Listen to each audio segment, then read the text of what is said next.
오늘 우리에게 주시는 하나님의 말씀은 이사야 40장 1절 말씀입니다. 제가 봉독해 올리겠습니다. 너희의 하나님이 이르시되 너희는 위로하라, 내 백성을 위로하라. 여러분들 교회에 오실 때 요즘 그냥 성경책 가지고 오지 않고 그냥 걸어오시는 분 많이 계시죠. 왜냐하니까 화면에 성경 구절 다 띄워져요. 성경 구절 안 띄워야 될 것 같아. 성경을 안 가지고 오셔요.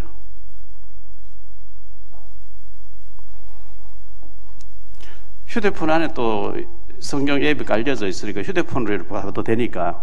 그러나 성경 가지고 다닙시다. 믿는 표시도 내고요. 성경 말씀이 얼마나 귀한 보물이잖아요. 우리에게 제일 귀중한 말씀이잖아요. 성경책 들고 다니면 자랑스럽게 생각돼야지, 그 귀찮게 생각되면 안 되는 거거든요. 물론 빈 몸으로 오셔도 교회 뒤에 성경책이 빛이 되어 있어요. 그러나 우리가 너무 소중한, 내가 늘 읽고 가지고 다니는 성경책을 가지고 다녀야죠. 제가 지난번에 강북 삼성병원 응급실로 가게 됐는데, 그때도 치약, 칫솔 챙기고요, 면도기 챙기고, 다른 거 가져갈 게 없고 성경책 들고 갔어요. 다른 거 그거 가서 이번에 있으면 내가 할 게 뭐 있겠어, 성경 읽어야지 싶어서 성경책을 가능하면 가지고 예배드리러 오시게 되는 그런 축복이 있게 되기를 바랍니다. 오늘 또 윗성으로 예배드리는 우리 모든 지교회 하나님 위로와 축복이 있게 되기를 바라고요. 우리 예수님께서 공생의 3년을 이렇게 사역을 하시고 이번 주간에 이제 종료주일을 맞이하면서, 고난주간을 맞이하면서 예루살렘으로 입성하시고 난 뒤에 재판을 받게 되고 십자가를 못 박혀, 금요일 날은 못 박혀 죽으시는 이런 일이 벌어지게 되는 그런 중요한 주간입니다. 우리 대한민국 사람, 한국 사람들은 정이 참 많은 민족이에요. 정이 많다, 우정이라 그러기도 하죠. 근데 일본 사람들은 너무 예의 바르고 남에게 피해 주는 일을 절대 하지 않고 너무너무 그 법을 잘 지키고 질서 지키고 예의가 바른데 정이 없어요. 정문화가 없어요. 기계처럼 움직여요.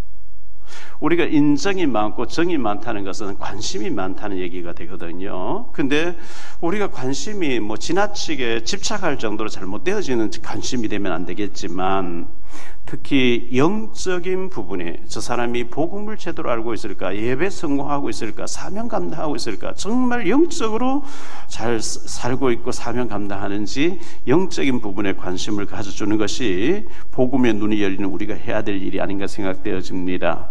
김영삼 대통령, 전 대통령이 계실 때 우리나라 외환 위기, 국가 부도 IMF의 이제 다스림을 받는 그런 위기를 당한 적이 있었죠.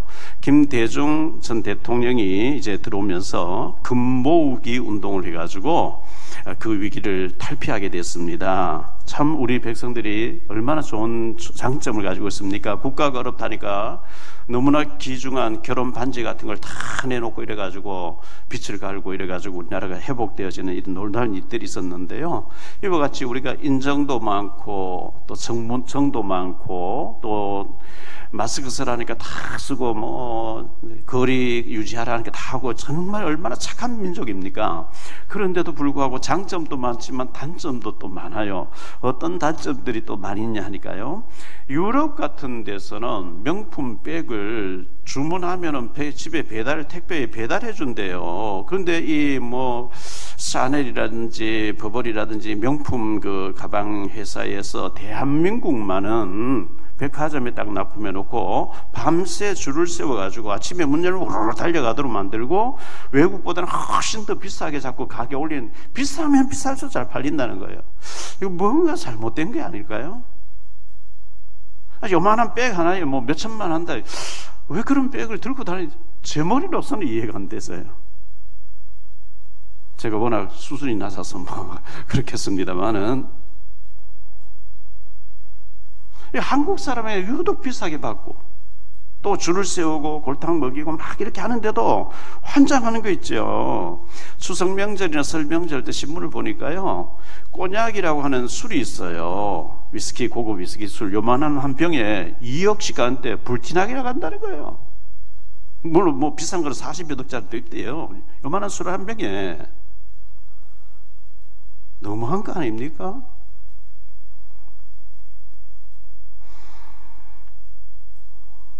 청담동인지 어디인지 아파트 전세가 75억 간대요. 월세가 4천만 원씩 나간대요. 이야, 이거 참 미친 것 같아요. 뭔가 미쳐 돌아가는 것 같아요. 전세가 75억, 월세가 4천만 원. 말이 되는 얘기입니까? 물론 돈 많은 사람이 자기 돈과 자기 쓰는데 우리가 할 말은 없겠습니다만은, 우리 예수 믿는 사람은 참 알뜰하게 검소하게 살면서 철학해가지고 전도하고 선교하고 후대 살리고 복음 전하는 일에 쓰임받아야 될 줄 믿습니다. 사도행전 10장에 보면 이탈리아 부대 로마의 백부장 고넬료라는 사람이 늘 경건하고 거룩하고 하나님 앞에 금식 기도하면서 예배 드리는데 천사가 나타나서 저 요빠라는 곳에 사람을 보내가지고 그 바닷가에 비장 시몬의 집에 베드로가 있는데 청해가지고 말씀을 들으라, 복음을 들으라. 그래서 3명을 보냈죠. 아마 거기까지 가는데 거리가 한 이틀 걸린 것 같아요. 그때 자동차 같은 게 없으니까요. 그 시간에 사흘째 되던 날 베드로는 옥상에 올라가서 이제 6시 기도 시간에 옥상에서 기도하고 있는데 환상의 보자기에 내려오면서 벌레가 기어다니는 잡아먹으라. 주여, 이 부정한 건 난 먹을 수 없습니다. 내가 깨끗하게 한 것을 너 부정하다 하지 말라. 보자기가 3번 올라갔다 내려갔다 반복되는 걸 보면서 이 베드로가 이게 뭔 뜻일까 할 때 밖에서 문을 두드려요. 이 집에 베드로라는 사람이 계십니까? 그래서 베드로가 내려가서 내가 베드로, 너희 누구냐? 예, 저 요빠의 가이사라의 고넬료라고 하는 이탈리아 부대 백부장님 계시는데 천사의 지시를 받고 당신을 청해 와서 말씀을 들으라 해서 우리가 신부로 왔습니다. 그때 성령께서 의심하지 말고 내가 보낸 사람이니까 지체 말고 빨리 가서 복음 전해라. 베드로가 고넬료 집에 가니까요, 고넬료가 자기 가족과 친척 아는 사람 주변에서 많은 사람들을 청해놓고 베드로가 나타나니까 마치 천사가 나타나는 것처럼 큰 절을 한단 말이죠. 그 베드로가 나도 너와 똑같은 성정을 가진 사람이니까 내게 절하지 말라 해놓고 이제 베드로가 사도행 10장 28절에 보면 나는 유대인이고 너는 이방인이니까 우리 유대인들과 이방인들 대화하면 안 되고 만나도 안 되고 교제하면 안 돼. 법으로 금지되어 있는데 내가 법을 어기고 왔다 하면서 기왕 왔으니까 너희가 예수님에 대해서 듣고자 하는 것 같은데 내가 예수님에 대해서 얘기할게. 예수님에 대해서 쭉 이제 간증을 하고 설교를 하죠. 사도행전 10장 44절에 보니까 이런 말씀이 나옵니다. 베드로가 이 말을 할 때 성령이 말씀 듣는 모든 사람에게 내려오시니 예배 드리면서 말씀에 아멘 아멘 아멘 주의 음성으로 아멘아 받아들일 때에 성령이 내려오시니 이 축복이 우리 모두에게 있게 되시기를 축원합니다. 말씀을 아멘 아멘, 주님이 지금 베드로를 통해서 주님께서 주의 욕을 통해서 주님이 지금 말씀하신다고 주의 말씀으로 아멘 받을 때 안수기도도 한 것도 아니고요, 합심기도 할 때도 아니고 말씀 듣는 사람 모든 사람에게 주의 성령이 내려오시니 주의 성령이 충만하게 임하시면은 병도 다 치유되는 건 아니겠지만 병도 치유될 줄 믿습니다. 마음의 상처도 치유될 줄 믿습니다. 닫힌 문들이 열려지게 될 줄로 믿습니다. 인간관계 복잡하게 얽힌 것도 회복되는 역사가 있을 줄 믿습니다. 오늘 말씀을 가지고 3가지로 말씀을 드리려고 하는데요. 첫째, 예수님은 누구신가? 도대체 이 예수님을 믿으라고 구약 성경은 오실 예수 믿으라, 신약 오셨다 가신 예수, 재림에 오실 예수 믿으라는데 도대체 예수님은 누구시냐? 왜 꼭 예수를 믿어야 되느냐? 갈로아니 첫째, 우리 예수님은 하나님의 구원자로 오신 것입니다. 원래 인간은 하나님의 형상대로 하나님과 더불어 에덴 동산에서 하나님을 누리면서 행복하게 살도록 지음받았습니다. 인간만 하나님의 형상대로 지음받았습니다. 형상이란 말은 하나님하고 닮았다 이런 뜻이에요. 짐승은 형상이 아닙니다. 하나님 찾지 않습니다. 하나님 모릅니다. 인간은 하나님을 찾게 되어 있습니다. 왜? 형상으로 지음받았기 때문에 그렇습니다. 하나님 닮았다는 뜻이고 영통으로 영적으로 소통해야 된다는 뜻입니다. 창세기 1장 27절 28절에 하나님이 자기 형상 곧 하나님 형상대로 사람을 창조하시되 남자와 여자를 창조하시고 하나님이 그들에게 복을 주시며 하나님이 그들에게 이르시되 생육하고 번성하여 땅에 충만하라, 땅을 정복하라, 바다의 물고기와 하늘의 새와 땅에 움직이는 모든 생물을 다스리라 하시니라. 창세기 2장 7절입니다. 여호와 하나님이 땅에 흙으로 사람을 지으시고 생기를 그 코에 불어 넣으시니 사람이 생명이 된지라.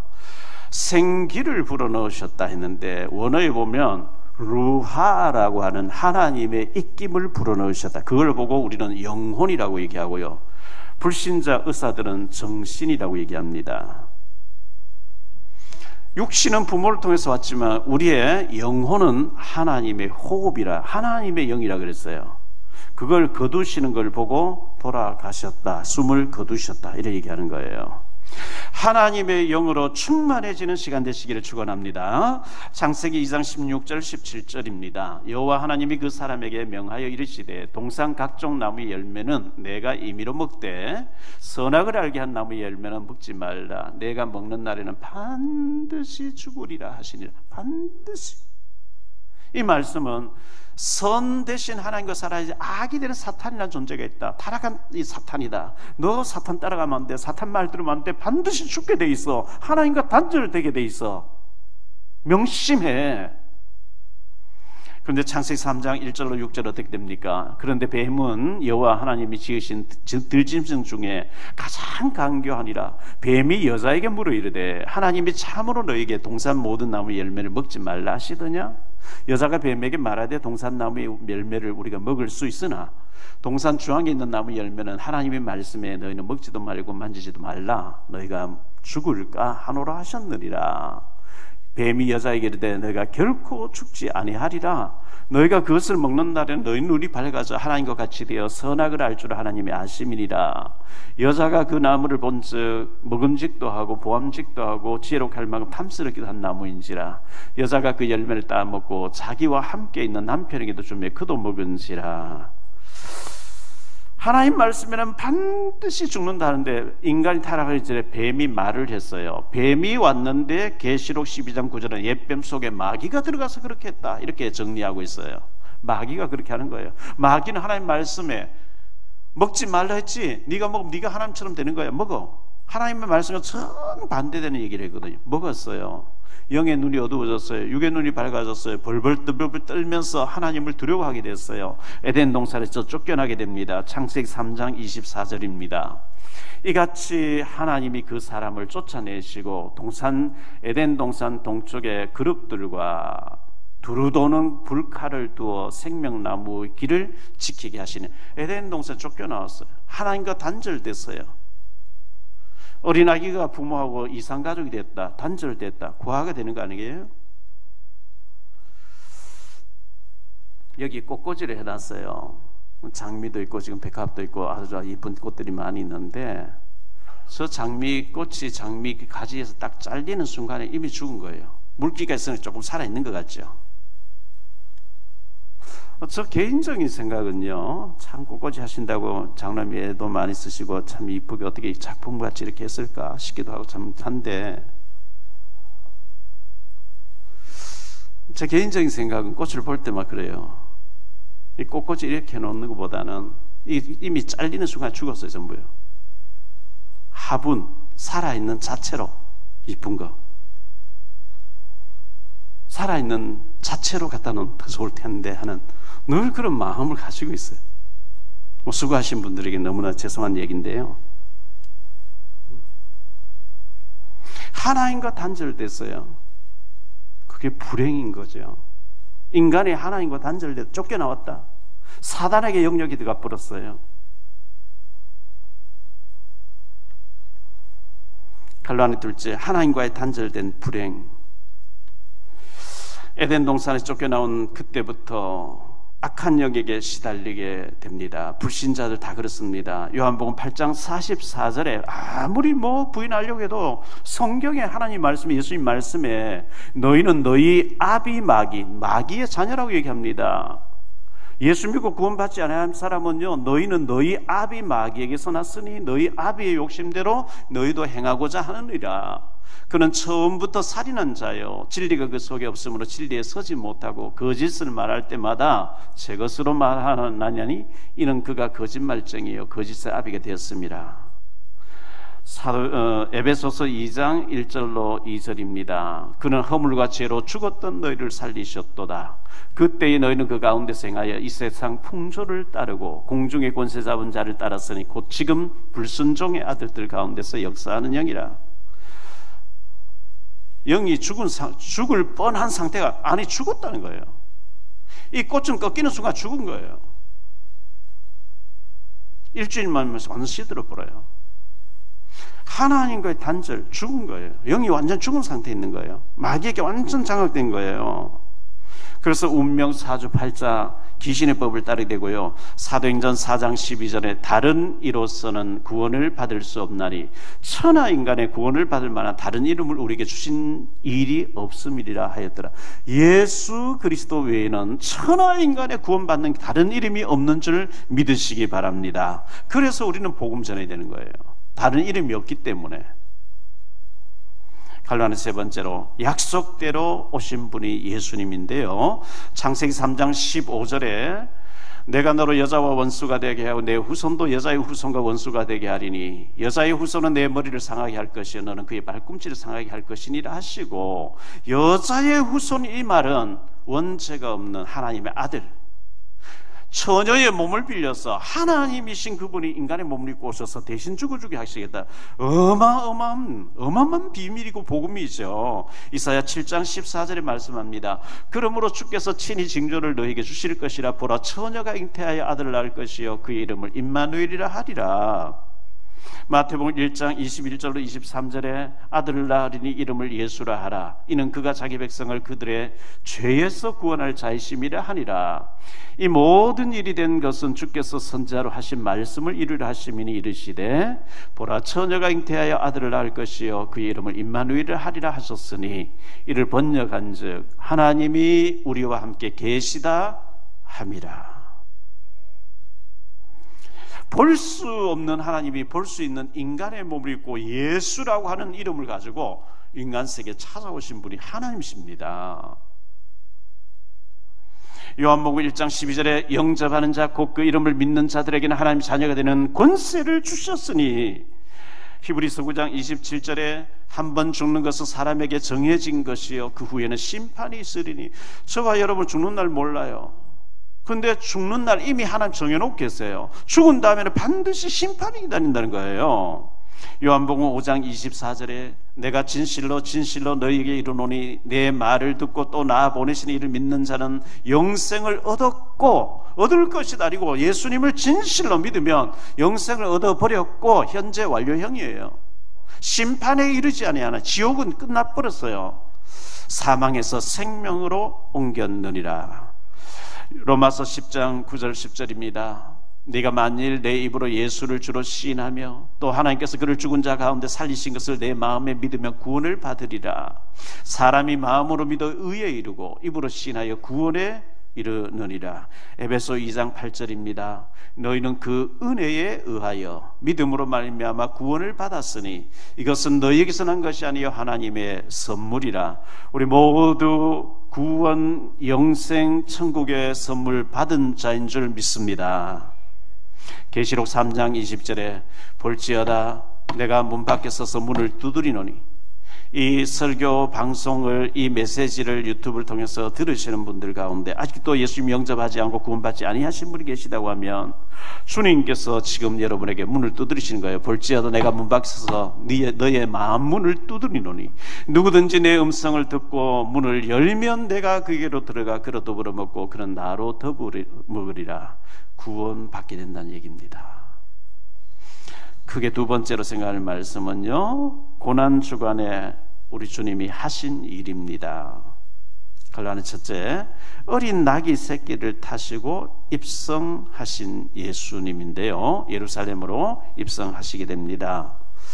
원래 전쟁을 하고 승리하고 개선하는 장군은 말을 타고 정복자로 늠름하게 나타나지요. 근데 우리 주님은 평화의 왕이시니까 어린 나귀 새끼를 타시고 입성하셨다 그랬어요.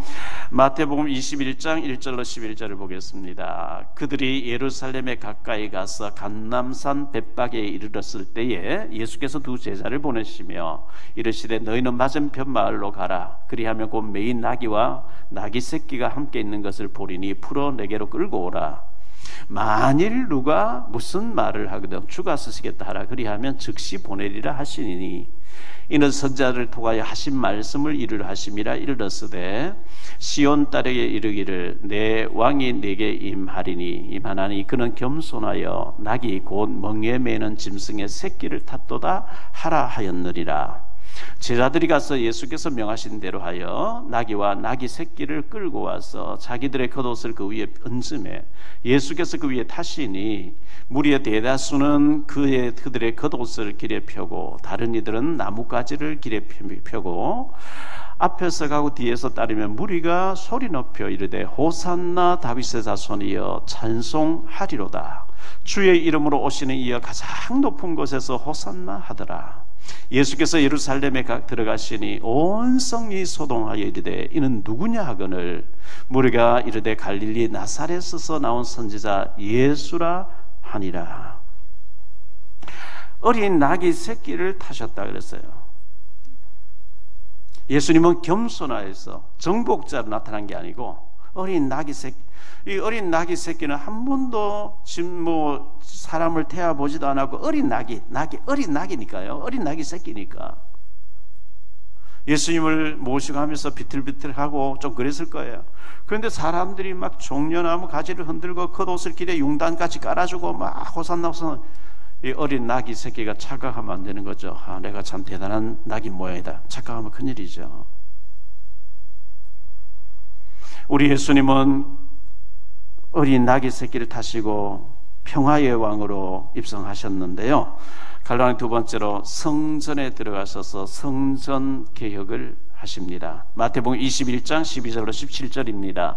예수께서 성전에 들어가서 성전 안에서 매매하는 모든 사람들을 내쫓으시며 돈 바꾸는 사람들의 상과 비둘기 파는 사람들의 의자를 둘러 엎으시고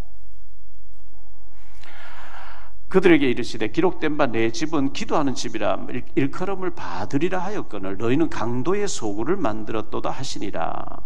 맹인과 저는 자들이 성전에서 예수께 나오며 고쳐주시니 대제사장들과 서기관들이 예수께서 하시는 이상한 일과 또 성전에서 소리질러 호산나 다윗 자손이여 하는 어린이들을 보고 노하여 예수께 말하되 그들이 하는 말을 듣느냐? 예수께서 이르시되 그렇다. 어린 아기와 젖먹이들의 입에서 나오는 찬미를 온전하게 하셨나이다 함을 너희가 읽어본 일이 없느냐 하시고 그들을 떠나 성 밖으로 베다니에 가서 거기서 유하시니라. 예수님이 성전에 들어오셨어요. 분노하시고 진노하시고요. 너무너무 화를 내신 거예요. 흥근개를 막 뒤엎어버린 거 있죠. 회초리를 만들어서 양과 염소를 막 내쫓으시면서 내 집은 만민이 기도하는 집이라 했는데 하나님 앞에 예배드리고 기도하는 집이라 했는데 너희는 강도의 굴을 강도의 소굴을 만들었도다. 다른 데서 보면요 독사의 새끼들을 나가라 뭐 예수님만 무섭게 진노하셨어요.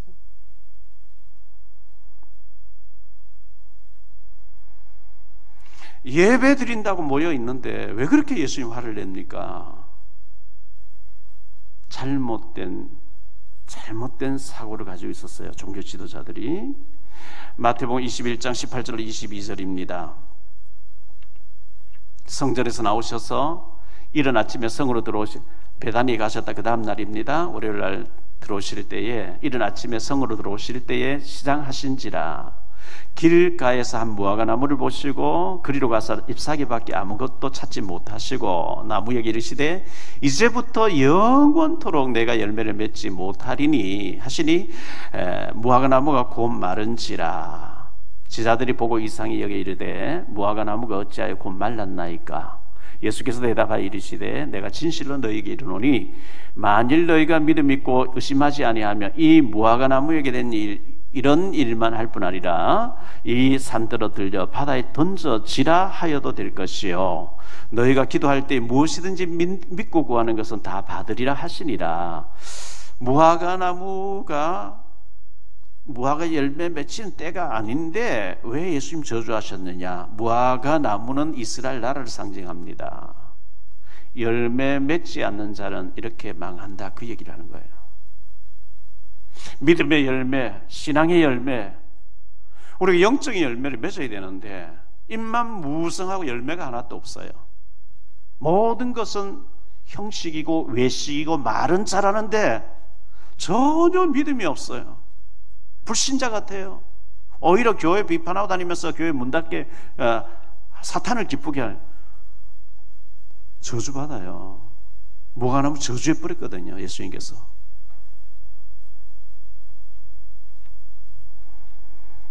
누가복음 19장 41절입니다. 예수님께서 누가복음 19장 41절에 가까이 오사 성을 보시고 우시며, 예수님이 예루살렘 성을 내려다보시면서요 눈물을 우시는 거예요. 예수님이 오늘 박용배 목사를 보시면서 사랑하는 내 종아 내가 너를 기뻐하노라 이러면 참 좋은데 탄식하시며 우신다면 어떻게 되겠어요? 우리 장로님, 권사님, 중직자 한 사람 한 사람, 랩런트 한 사람 보면서 예수님이 탄식하시며 우시면 어떻게 되겠어요? 내가 너를 기뻐하노라, 내가 너를 사랑하노라, 네가 정말 적은 믿음과 적은 능력 가지고 믿음을, 말씀을 지키려고 하는구나, 전도하려고 애쓰는구나, 착하고 신실한 종아 이래 돼야 되는데 탄식하시면서 우신다면 어떻게 되겠어요? 예수님께서 가까이 오사 성을 보시면서 눈물을 흘리셨다, 우셨다 그랬어요. 탄식하신 거죠. 세계 모든 2, 3, 7 나라 중에 너희만 알았나니, 아모스 3장 2절에 너희에게만 이 축복을 줘놨는데 어떻게 해서 불신자부터 못하냐? 우신단 말이죠. 결론은 세 번째, 예수님이 십자가에서 다 이루었다고 선언하셨어요. 이사야 53장 5절로 7절에 그가 찔림은 우리의 허물 때문이요 그가 상함은 우리의 죄악 때문이라. 그가 징계를 받음으로 우리는 평화를 누리고 그가 채찍에 맞음으로 우리는 나음을 받았도다. 우리는 다 양 같아서 그릇 행하여 각기 제 길로 갔거늘 여호와께서는 우리 모두의 죄악을 그에게 담당시키셨도다.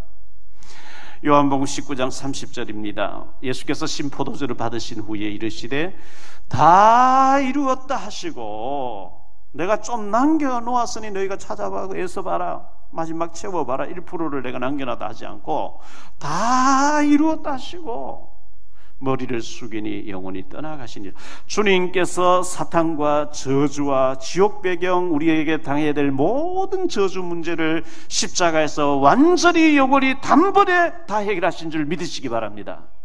다 이루었다는 거예요. 원죄와 자범죄와 조상의 죄와 우상숭배죄와 알고 지은 죄, 모르고 지은 죄, 불신앙한 죄, 불순종한 죄, 미움과 분노와 모든 저주받아야 될 모든 것들을 주님이 십자가에서 대신 영원히 해결해 주신 줄 믿으시기 바랍니다. 나의 죄를 대속하시려고 십자가에 죽으시며 나를 구원해 주신 십자가의 복음의 주님께 감사 감격이 있어야 될 줄 믿습니다. 고난주간을 당해도 부활주의를 당해도 마음이 전혀 감동이 없고 냉랭하고, 복음 들어도 그때 그랬겠지 뭐 나하고 뭔 상관인데, 이렇다면 우리 심령이 병든 거예요. 건강한 사람은요 김치 하나 하고 밥 먹어도 밥이 맛있고요, 예? 라면 먹어도 맛있고요. 아무리 지수성사 차려져도 맛이 없고 이러면 심령이 병든 거죠. 헬렌 켈러가 말한 것처럼 흘러가는 구름 소리, 지저귀는 새 소리, 시냇물을 보면서도 어찌 감동이 없었느냐고. 하나님 은혜 받으면 받은 모든 것이 감사하고 감격할 줄 믿습니다. 에베소 2장 8절에 너희는 그 은혜에 의하여 믿음으로 말미암아 구원을 받았으니 이것은 너희에게 난 것이 아니요 하나님의 은혜의 선물이라. 선물 받았잖아요. 우리가요, 돈 주고 살 수 없는, 돈으로도 못 가요, 어여뻐도 못 가요 천국, 그것을 우리가 선물 받았잖아요.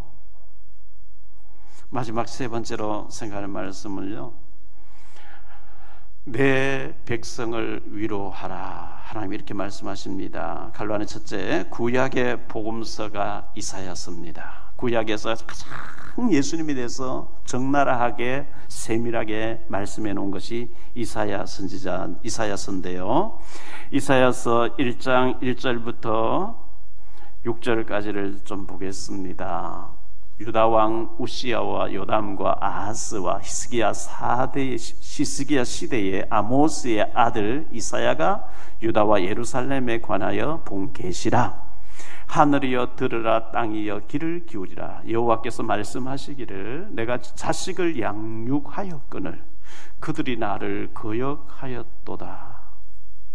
여러분, 자식 실컷 키우고 학원 보내고 먹을 것 입을 것 쓸 것 안 쓰고 죽도록 자녀를 투자해서 자녀에게 뒷바라지 놨더니 부모를 거역하는 폐륜아가 되면 어떡하겠어요? 지금 하나님이 내가 그렇게 키워놨더니 하나님을 거역한다는 거예요. 소는 그 임자를 알고 나귀는 그 주인의 구유를 알건만은 이스라엘은 알지 못하고 나의 백성 깨닫지 못하는도다 하셨도다. 슬프다 범죄한 나라여, 허물진 백성이여, 행악의 종자여, 행위가 부패한 자식이로다. 그들이 여호와를 버리며 이스라엘의 거룩하신 이를 만홀히 여겨 멀리하고 물러갔도다.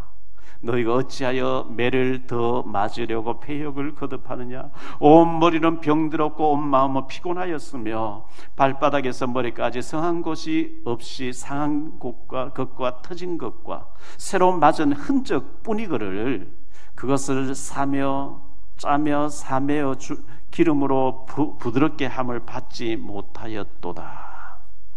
이사야 1장 11절로 12절입니다. 여호와께서 말씀하시되 너희의 무수한 재물이 내게 무엇이 유익하뇨? 나는 수양의 번제와 살찐 짐승의 기름에 배불렀고 나는 수송아지나 어린 양이나 수염소의 피를 기뻐하지 아니하노라. 너희가 내 앞에 보이러 오니 이것을 누가 너희에게 요구하였느냐? 내 마당만 밟을 뿐이니라. 피제사가 없이는 사람이 없다 그랬는데요, 피제사를 드리는데, 소나 양이나 염소를 드리는데 하나님이 마음이 없이 드리는 그걸 안 받는다는 거예요. 마당만 밟을 뿐이라는 거예요.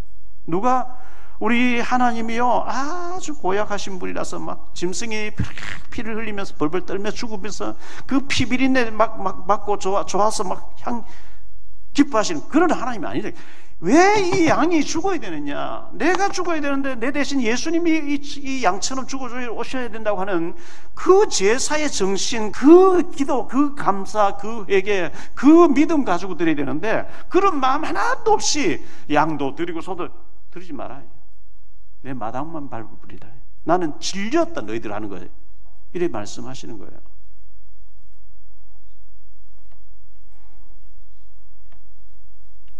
갈로안 두 번째, 왜 이렇게 어려움과 고통을 당해야 하나요?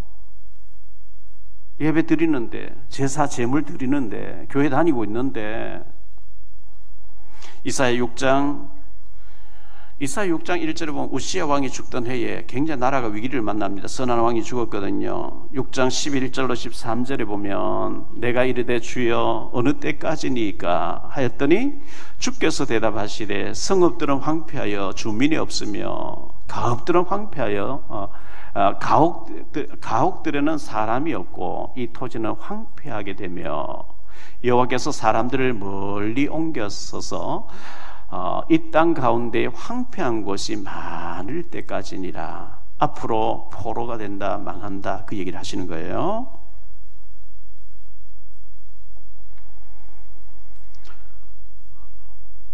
이사야 6장 13절이죠. 그 중에 주여 언제까지입니까? 그 중에 10분의 1이 아직 남아있을지라도 이것도 황폐하게 될 것이라. 밤나무 상수리 나무 배임을 당하여도 그 그루터기는 남아있는 것 같이 거룩한 씨가 이 땅에 그루터기. 한마디로 말, 하나님 왜 이렇습니까? 왜 이렇게 우리가 망해야 됩니까? 하니까 후대를 안 키워서 그렇다. 언약 가진 렘넌트, 그루터기는 렘넌트라는 영어니까요. 언약 가진 복음 때문에 정말 하나님이 쓰실 수밖에 없는 복음 가진 후대를 키워야 되는데 그걸 안 하니까 망한다. 고난당해야 된다. 그 얘기를 하시는 거예요. 그러면서 이사야 7장 14절 말씀합니다. 그러므로 주께서 친히 징조를 너에게 주실 것이라. 보라, 처녀가 잉태해서 아들 낳을 것이요 그 이름을 임마누엘이라 하리라. 그러나 임마누엘, 우리를 위해서 하나님의 아들 오신다는 것, 그것을 믿는 자는 쓰임 받는다. 이 얘기를 하셨습니다. 갈로안의 세 번째로 내 백성을 위로하라 이렇게 말씀하시는데요. 이사야 선지자는 주전 BC죠. 주전 740년에 태어나서 681년에 천국 갑니다. 59년을 살고 순교당합니다. 아주 집안 배경이 왕족이고 그의 부인도 선지자였습니다. 자, 그런데 히브리서 11장 37절에 보면 이런 말씀이 나옵니다. 돌로 치는 것과 톱으로 켜는 것과 시험과 칼로 죽임을 당하고 양과 염소의 가죽을 입고 유리하여 궁핍과 환난과 학대를 받았으니 했는데 여기 톱으로 켜는 것과 이사야 선지자가 톱으로 켜여서 순교당했다. 이래 신학자들은 전하고 있습니다. 순교자가 된 거죠. 이사야라는 이름의 뜻은 여호와는 구원이시다. 예수님은 여호와의 구원자시다. 이런 뜻입니다. 이사야서는 성경 66, 이사야서가 66장으로 되어 있어요. 성경이 66권으로 되어 있어요. 그렇죠? 구약이 39권, 신약은 27권. 그래서 3927 이렇게 이제 표현을 많이 하죠. 천국 전화번호가 66국에 3927 66권에 구약 39권, 신약은 27권. 근데 이사야서가 66장으로 되어 있어요. 근데 1장부터 39장까지는 재앙과 환난과 어려움과 고통에 대해서 막 왜? 너희 죄악 때문에 예배 똑바로 안 드리니까 얻어맞는 얘기 계속 구약 자체가 율법이고 무서운 거 아닙니까? 얻어맞는 얘기 아닙니까? 메시아 오시면 그 해결한다 그 얘기 아닙니까? 이사야 40장부터 66장까지는 위로와 은혜와 회복과 축복에 대해서 막 나온단 말이죠. 신구약이 요약되어 있는 게 이사야서예요. 하나님, 제가 중요한 직분자인데도 불구하고 형식적으로 외식적으로 교회 와서 다루고 밖에 나가서 다루고 잘못했습니다. 정말 회개하고 옷을 찢지 않고 마음을 찢고 하나님 앞에 은혜를 받고 회개하고 믿음으로 살려고 몸부림치면 이사야 40장부터 66장까지 회복의 역사가 있을 줄 믿습니다. 회복해야 돼요. 은혜를 회복해야 돼요. 믿음을 회복해야 됩니다. 축복을 회복해야 됩니다. 다 뺏겼잖아요.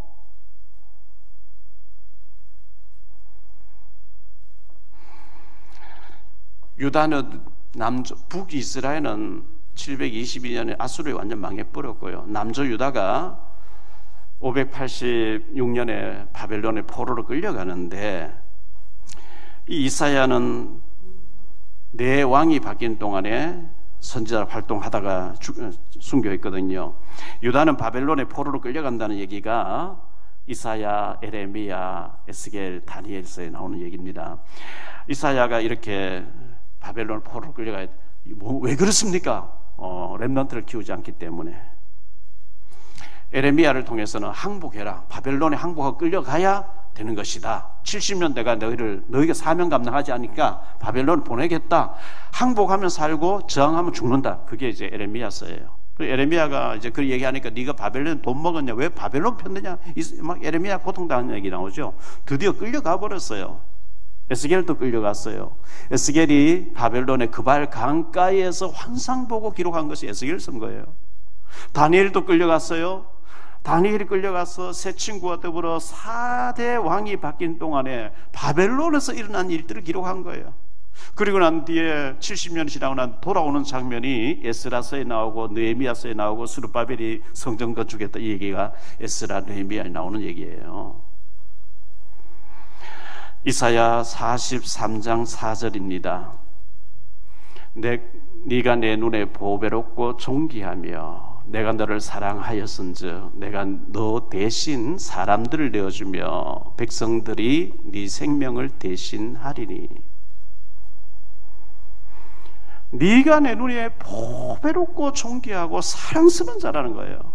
그런데 그렇게 보배롭고 사랑스러운 자를 왜 포로지에 보내버립니까? 바벨론이 쳐들어오고 망하고 포로로 끌려가고 70년 동안 비참하게 어려움 당하는 것이 이사야, 에레미야, 에스겔서에 나오는 얘기인데요. 왜 보배롭고 존귀하고 사랑스러운 자, 축복받아야 될 사람들을 하나님 이렇게 포로지에 끌려가게 하고 강대국에 끌려가서 너무너무 고통당하게 하십니까? 예배 실패 때문입니다. 예수님 십자가에 죽어주시기까지 하면서 우리를 사랑하시는데 영적인 생활에 실패하기 때문입니다. 믿음 생활에 실패하기 때문입니다. 전도 안 해도 뭐 누가 잔소리 안 하고 그냥 괜찮아요. 괜찮은 것 같은데 사탄에게 당해요. 하나님도 징계를 하셔요. 전도해야 됩니다. 선교해야 됩니다. 사명 감당해야 됩니다. 태신자 품어야 됩니다. 자료 전달해야 됩니다. 듣고 안 듣고는 그건 하나님께서 그 사람 얘기고 내 할 일은 내가 해야 되는 거예요. 우리가 탈북민 지교회를 노년 지교회 세워놨는데 하나 가지고 되겠습니까? 뭐 김포에도 그렇고 화성에도 그렇고 여기 군데 탈북민 밀집된 지역에 10곳 이상 세워야 하는데 100곳에 세워서 되지 않겠어요? 우리 중직자들 축복 받으세요. 그래서 우리 가정에서 탈북민 밀집된 지역에 탈북민 지교회 하나 세울 수 있도록, 탈북 신학생 한 명 신학생으로 키워낼 수 있도록, 다민족들이 모여있는 다문화교회를 우리 가정에서 세울 수 있도록 하나님 우리 사업처를 축복해 주옵소서. 아멘 하신 분만 축복 받으시기를 바랍니다. 아멘 소리 크게 아멘. 왜 그런 언약 기도를 안 합니까? 하나님 주실 능력이 없습니까? 불신자가 어마어마한 일들을 하고 있는데, 세계를 다니며 하고 있는데 언약을 가지고 저 북한 저거 복음만 전하면 큰일 나고 북한 복음만 하겠다고 지교회 세워서 가상 모델 교회를, 가상 지교를, 가상 우리 신학생 키워내고 해야 하는 축복하실 이유가 있는데 왜 그런 언약 기도를 안 합니까?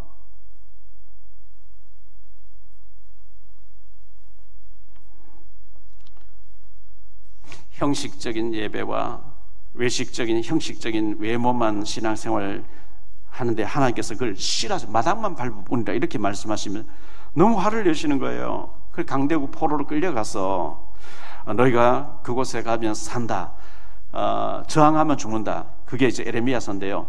바벨론이 포로로 끌려가야 되는 곳이 아니고 원래는 바벨론을 정복해가지고 그들을 다스리면서 선교하는 게 하는 뜻인데 안 하니까 포로로 끌려가서 비참한 가운데서 하게 하시는 거예요. 그게 하나님 원하는 게 아닙니다.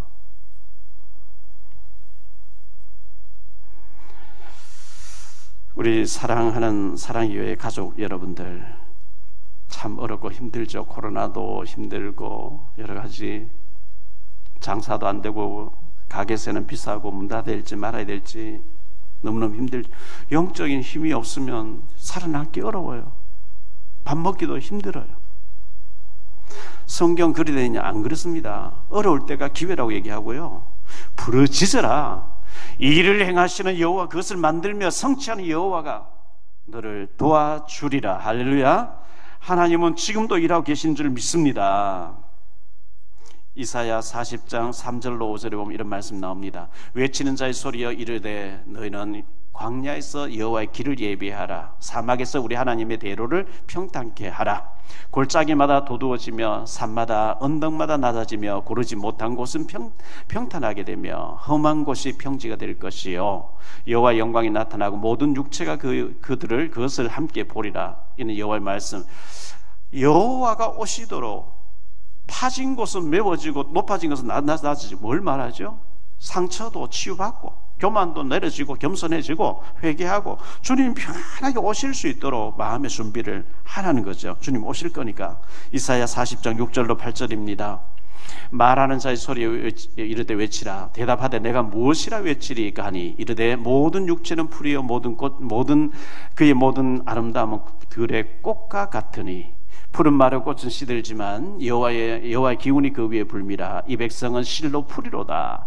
푸른 마른 꽃은 시드나 우리 하나님 말씀은 영원히 서리라 하라. 9절로 11절입니다. 아름다운 소식을 시온에 전한 자여 너는 높은 곳에 오르라. 아름다운 소식을 예루살렘에 전한 자여 너는 힘써 소리를 높이라. 두려워하지 말고 소리를 높여 유다의 성읍들에 이르기를 너희는 하나님을 보라 하라. 보라, 주 여호와께서 장차 강한 자로 임하실 것이요 친히 그의 팔로 다스리실 것이라. 보라, 상급이 그의 보응이 그 앞에 있으며 그 목자같이 양떼를 먹이시며 어린 양을 그 팔로 모아 품에 안으시며 젖먹이는 암컷들을 온전히 인도하시느니라. 쭉 말씀하시는 가운데 시간이 없어서 다 말씀을 못 드리겠고요. 이사야 49장 15절에 여인이 어찌 그 젖먹는 자식을 잊겠으며 자기 태에서 난 아들을 긍휼히 여기지 않겠느냐. 그들은 혹시 잊을지라도 나는 너를 잊을 수 없다. 이렇게 말씀합니다.